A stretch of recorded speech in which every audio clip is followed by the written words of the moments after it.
இங்க ஒரு சின்ன பையன் அவன் பிளேட்ல இருக்க சாப்பாடு சாப்பிடாம அவங்க அண்ணா பிளேட்ல இருக்க ஆம்லெட் எடுக்கிறான். இத பார்த்து அவங்க அண்ணா ரொம்பவுமே டென்ஷன் ஆகி எந்திரிச்சு போய் அந்த ஆம்லெட் அப்படியே எல்லார் முன்னாடி இருக்கும்போது குப்பை தொட்டில போட்டுறான். இத பார்த்து அவங்க அம்மா அவன் மேல ரொம்பவுமே கோவப்படுறாங்க.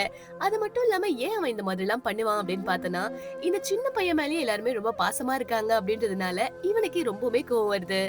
இந்த மாதிரி சமயத்துல ஒரு வாட்டி தன்னோட தம்பியோட சைக்கிளிங் பண்ணிட்டு இருப்பான். அந்த நேரம் பார்த்து தெரியாம வழிக்கு கீழே விழுந்துருவாங்க. ஆனா அவங்க அம்மா அப்ப வேகமா வந்து, என்னடா இப்படி பண்ணிட்ட, சீ, உன் தம்பியை ஒழுங்கா பாத்துக்க மாட்ட அப்படின்ற மாதிரி அந்த பையனை மட்டும் தூக்கிட்டு இந்த பையனை பயங்கரமா போட்டு திட்டுறாங்க.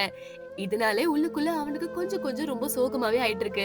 அடுத்த நாள் இவனுக்கு ஜுரமும் வர ஆரம்பிக்குது. ஆனா அந்த நேரம், அம்மா என் கூட இருங்கம்மா, எனக்கு ரொம்ப முடியல அப்படின்ற மாதிரி சொல்றான். இருந்தாலுமே அவங்க அம்மா வேலையை காரணமா சொல்லிட்டு, இல்ல நான் வேலைக்கு போகணும்டா, மாத்திரை ஒழுங்கா போடு சரியா போயிடும் அப்படின்ற மாதிரி பெரிய பையன் கிட்ட சொல்லிட்டு, ஆனா அதே சின்ன பையனுக்கு ஜுரம் வரும்போது அவங்க அம்மா லீவ் போட்டுட்டு அந்த சின்ன பையன் பக்கத்துலயே உட்கார்ந்து பயங்கரமா அவனை பாத்துக்கிறாங்க. இதெல்லாம் பார்க்கும்போது என்னடா நம்ம மேல கொஞ்சம் கூட இவங்களுக்கு பாசம் இல்லையே அப்படின்ற மாதிரி அவனுக்கு தோணுது. அதுக்கேத்த மாதிரி அவங்க அப்பாவும் ஊர்ல இருந்து இந்த பையனுக்கு உடம்பு சரியில்லைன்னு வந்துடுறாரு. இந்த குட்டி பையனுக்கு பர்த்டே அப்படின்னு சொல்லி அவனுக்காக பயங்கரமான கஸ்டமைஸ் கேக் எல்லாம் கொண்டு வராங்க. ஆனா இந்த பெரிய பையனுக்கு இது எல்லாமே புதுவிதமா இருக்கு.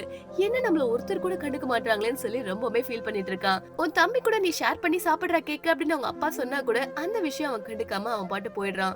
இதனால ஸ்கூலுக்கு போய் அவனால ஒழுங்கா படிக்க கூட முடியல.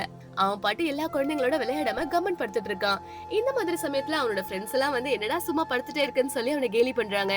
அதனாலயும் ரொம்ப டென்ஷனான அவன் அவங்களோட நோட் புக்ஸ் எல்லாம் பிச்சு அங்க இருந்து ஸ்கூல் விண்டோல அவங்க மேலேயே தூக்கி போடுறான். தன்னோட அம்மா அப்பா பாசம் அவனுக்கு கிடைக்கலன்னு அவன் எந்த மாதிரி எல்லாம் ஆயிட்டான் பாருங்க. இந்த மாதிரி சமயத்துல அவங்க அம்மாவும் அவங்க அப்பாவும் டிவோர்ஸ் பண்ணலாம் அப்படின்ற மாதிரி முடிவு எடுக்கிறாங்க. அந்த மாதிரி ஒரு சிச்சுவேஷன்ல கூட அவங்க அப்பா பெரிய பையனை என்னால பாத்துக்க முடியாது அப்படின்ற மாதிரி சொல்றாரு.